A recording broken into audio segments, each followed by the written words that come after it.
Hello ಸ್ನೇಹಿತರೆ, ನಮಸ್ಕಾರ. ಎಲ್ಲರಿಗೂ ಗೌರಿ ಗಣೇಶ ಹಬ್ಬದ ಶುಭಾಶಯಗಳು.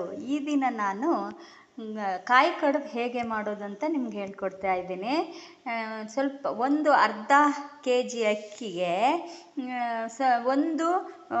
ಅದಕ್ಕೆ 1ಕ್ಕೆ 2ರಷ್ಟು ನೀರು ಇಟ್ಕೊಂಡು ಅದಕ್ಕೆ ಬೆಲ್ಲ ಹಾಕ್ಕೊಳ್ಬೇಕು.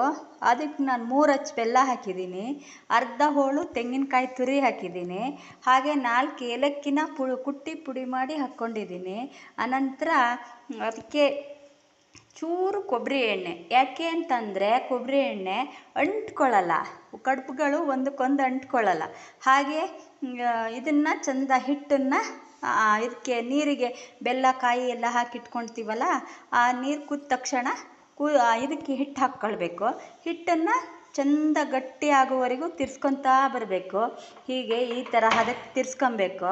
ಈ ಹದಕ್ಕೆ ತಿರ್ಸ್ಕೊಂಡು ಗಟ್ಟಿ ಆದ ತಕ್ಷಣ ಕಡುಬು ಮಾಡಿ ಸರ್ಗೋಲ್ ಕುಕ್ಕರ್ ಇರುತ್ತಲ್ಲ, ಆ ಕುಕ್ಕರಲ್ಲಿ ಇಡ್ಲಿ ಕುಕ್ಕರು ಸರ್ಗೋಲ್ ಅಂತೀವಿ ನಾವು, ಅದರಲ್ಲಿ ಬೇಯಿಸ್ಕೊಬೇಕು. ಒಂದು ಅರ್ಧ ಗಂಟೆ ಇಟ್ಟು ಬೇಯಿಸಿದ್ರೆ ಅದು ಬೇಯುತ್ತೆ. ಅದಕ್ಕೆ ಕಾಯಿ ಹಾಲನ್ನು ಯಾವ ಥರ ಮಾಡ್ತೀವಿ ಅಂದರೆ, ಕಾಯಿನ ತುರ್ಕೊಂಡು ಅದನ್ನು ಏಲಕ್ಕಿ ಹಾಕಿ ರುಬ್ಕೋತೀವಿ ಸಣ್ಣ.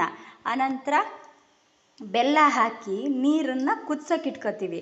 ಇದನ್ನು ಚಂದ ರುಬ್ಬಿರ್ತೀವಲ್ಲ, ಅದನ್ನು ಚಂದ ಸೋಸಿ ನೀರನ್ನು ಇದಕ್ಕೆ ಹಾಕ್ಕೊತೀವಿ. ಕಾಯಿ ಸೋಸಿದ ನೀರನ್ನು ಇದಕ್ಕೆ ಹಾಕ್ಕೊಳ್ತೀವಿ. ಬೆಲ್ಲ ಕುದಿ ಬಂದ ನೀರಿಗೆ ಹಾಕಿ ಚಂದ ಕುದಿಸಿ, ಅದು ಕಾಯಿ ಕಡುಬಿಗೆ ಕಾಯಿ ಹಾಲು. ಗೌರಿ ಗಣೇಶ ಹಬ್ಬಕ್ಕೆ ಕಾಯಿ ಕಡುಬು ಕಾಯಿ ಹಾಲು ಒಂದು ವಿಶೇಷ ಅಡುಗೆ ಇದು.